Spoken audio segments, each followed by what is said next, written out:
Oh, good day, everyone. My name is Sincengile Ntshingila from the University of Cape Town in South Africa, coming from the Hair and Skin Laboratory Lab. So my work was around, I was working with the gene that is responsible for mainly causing some form of hair loss, but is also responsible for causing prostate enlargement, benign prostate enlargement. So we were looking at ways of inhibiting the gene, taking into consideration that it is also an important gene in the body, but so we had to be careful that while we inhibiting its action on one form or one condition, we're not stopping the other conditions that are important. So yeah, so my work was around that, and we've been lucky that we identified a class of drugs that we have already patented, that we are now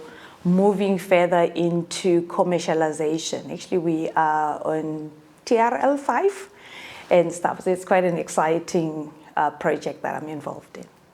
When I came here, I came as a medical scientist. And when we started and I joined the groups, our research group that we'll be pitching with tomorrow, it was a diverse group, mostly climate change, data management and stuff. And when we started discussing our project, I thought, wait a minute, let me take off my medical science hat and learn from these people. Because the way that we conduct research in the science era it's cut to the chase. What is causing this disease? But in the other side, in the other sectors, there's a whole lot of aspects that we need to consider. So, like for instance, talking to the stakeholders right in the beginning. For us, you only have to prove concept, probably post when you have a patent that you can start looking for partners. That's when they will actually listen to you. At an earlier stage, no one cares because you haven't proven anything. But I learned that, okay, from this side, you start engaging your stakeholders, identifying them and engaging them right early in the thing. And when you're designing your project, impact becomes key right in the beginning to see what do you want to achieve with it at the end of the day. So it really shifted my way of thinking in terms of project design. Which is something that I'll be excited to share with my group, to say, even though we are focused on, the medical research, we know it's better patient outcomes at the end. But could we look at a much broader impact, societal and others? How do we get there and be active, not just in our corner in the medical fraternity, but how do we get involved and make a huger impact? Maybe going even a step back, is there any impact we can make beyond just better patient outcome? What can we do in the communities? What can we do maybe even at schools, at community level? What can we teach them? We learned some serious lessons with COVID, but we still didn't take them forward as much as maybe one would. Because this experience with the Open Summer School really took me there to say, we learned so much during COVID. We were communicating. I was one of the lucky people that was tracing, patients and tracing contacts and all this. But with that experience, post-COVID, it was just cut. We never used it. And which could be serious lessons that we could then transfer and use to ensure that we have a broader impact, even in the medical fraternity. When I look at this program, thinking in my context as a medical researcher and a medical scientist, I think it would be very, very key. And it will actually take us out of our comfort zone, and it will be very beneficial, because now it makes us think outside just creating a drug. And then what? How does it get out there? And do the people that we even creating these medications understand anything beyond what just taking the pill?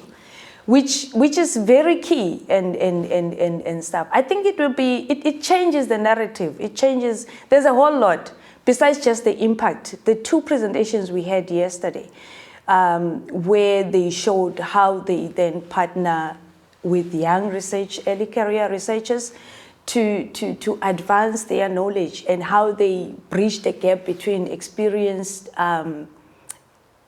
researchers and young careers and the mentoring aspect of it. It's a lot. It's a lot that we can learn from there. And also just shifting. I've experienced a lot of pushback in terms of most of our experienced researchers are still believing in publications and going the academic route. And if you're going towards commercializing and stuff, it's a bit of, you don't know exactly where you belong and all those things. So such things, such programs would kind of come and open up a different narrative, a different thinking, and probably a different trajectory in the research space to say, look, there's an alternative. Or not even an alternative, you can do both and win in both. There's no need to choose either or. And yeah, I think, but it would be a great, great initiative. I can't wait for next year, actually. I think I would start by saying, as an African child, I never would have seen myself in such spaces if it wasn't for opportunities like this. What the OpenInnoTrain has done for me is beyond what words can say. So I'm really, really grateful to the European Union for providing the funding for it and enabling us to actually be able to come here. Not only did we come here, we came here, we're learning, we are unlearning, and also we are comfortable. We're well taken care of. It's an amazing opportunity. It's also I'd say it's an encouragement even for people back home, because as I've been posting, constantly engaging and stuff, the feedback and I'm getting from people that are just, encouraged to see that as somebody that is an African child, it doesn't have to end there. I think there are opportunities out there that we can actually, that can be made available from us. So, but also most importantly, I would like to thank my mentor, Tim.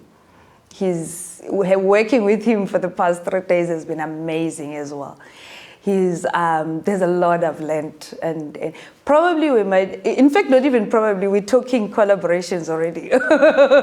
So it's going to be great. My journey definitely doesn't end here. My journey is continuing all the way for as long as I can.